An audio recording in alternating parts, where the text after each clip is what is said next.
प्यारे बच्चों, नमस्कार। कल हमने कन्हैयालाल मिश्र प्रभाकर जी का जीवन परिचय पढ़ा था। आज हम बात करेंगे उनके द्वारा लिखे गए एक रिपोर्टाज से। मैंने आपको गद्य की विधाओं के बारे में बताया था। उसमें कई तरह की विधाएं थी। कहानी था, नाटक था, उपन्यास था, निबंध था।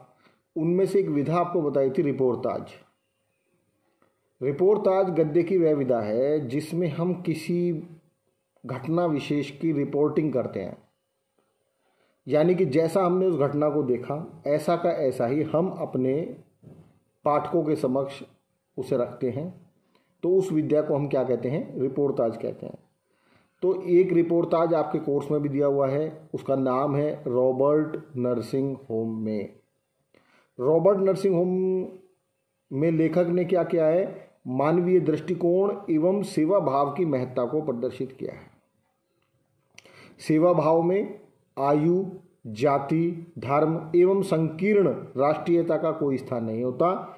ये उन्होंने इस पाठ में आपको बताने का प्रयास किया है। घटना है एक पुरानी, जिस समय लेखक जो है मदर टेरेसा और सिस्टर क्रिस्ट हेल्ड से मिलता है, उनके हॉस्पिटल में जाता है। एक जो है मदर टेरेसा वो फ्रांस की रहने वाली हैं, दूसरी जो सिस्टर हैं क्रिस्ट हेल्ड वो जर्मनी की रहने वाली हैं। दोनों भारत में रह कर के सेवा का काम करती हैं, लेकिन दोनों के जो मातृ देश हैं, मातृभूमि हैं, वो दोनों एक दूसरे के विरोधी रहे हैं।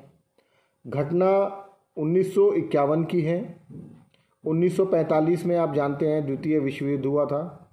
जर्मनी और फ्रांस ने एक दूसरे के खिलाफ लड़ाई लड़ी थी। तो उसी परिप्रेक्ष्य में राइटर ये कहना चाहता है कि दोनों नर्सें वहाँ पर हैं जहाँ पर राइटर है।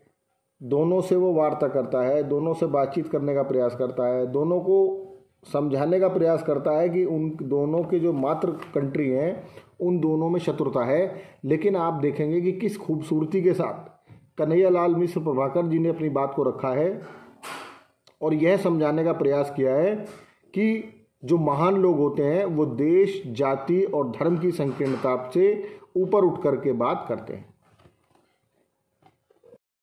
रॉबर्ट नर्सिंग होम, जैसा मैंने अभी आपको बताया, रिपोर्टाज विधा है।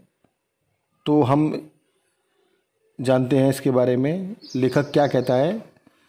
कल तक जिनका अतिथि था आज उनका परिचारक हो गया, क्योंकि मेरी आतिथेया अचानक रोग की लपेट में आ गई और उन्हें इंदौर के रॉबर्ट नर्सिंग होम में लाना पड़ा।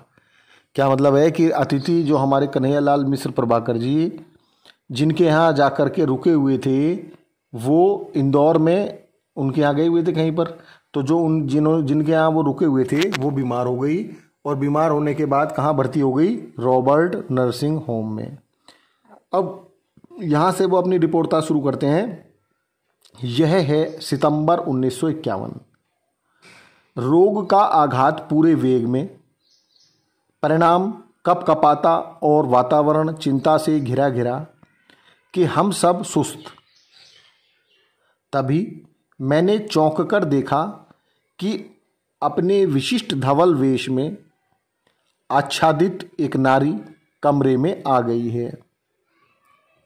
देह उनकी कोई 45 बसंत देखी, वर्ण हिमश्वेत, पर अरुणोदय की रेखाओं से अनुरंजित, कद लंबा और सुता सुता।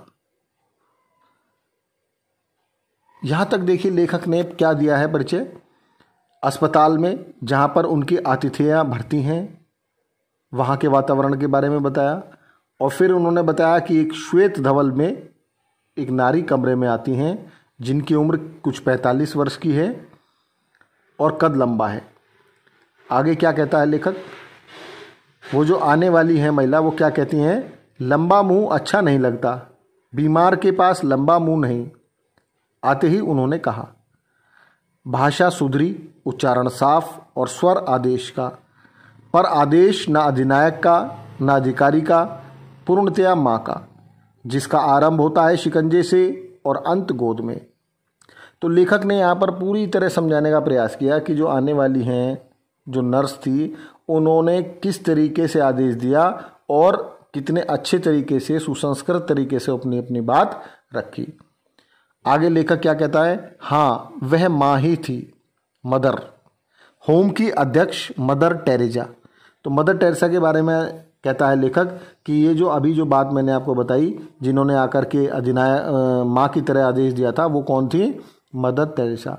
मातृभूमि जिसकी फ्रांस और कर्मभूमि भारत, उभरती तरुणाई से उम्र के इस ढलाव तक रोगियों की सेवा में लवलीन, यही काम, यही धाम, यही राग, यही चाव और बस यही। उन्होंने रोगी के दोनों प्लान कपोल अपने चांदनी चर्चित हाथों से थपथपाए तो उसके सूखे अधरों पर चांदी की एक रेखा खिंचाई और मुझे लगा कि वातावरण का भार कुछ कम हो गया। तभी एक खटाक और हमारा डॉक्टर कमरे के भीतर। मदर ने उसे देखते ही कहा, डॉक्टर तुम्हारा बीमार हंस रहा है। हाँ मदर, तुम हंसी बिखेरती जो हो। डॉक्टर ने अपने जाने कितने अनुभवों को एक ही वाक्य में गूंथ दिए। मैंने भावना से अभिभूत हो सोचा, जो बिना प्रसव किए ही माँ बन सकती है, वही 30 रुपये मासिक के योगक्षेम पर 20 वर्ष के दिन और रात सेवा में लगा सकती है और वही पीड़ितों के तड़पते जीवन में हंसी बिखेर सकती है।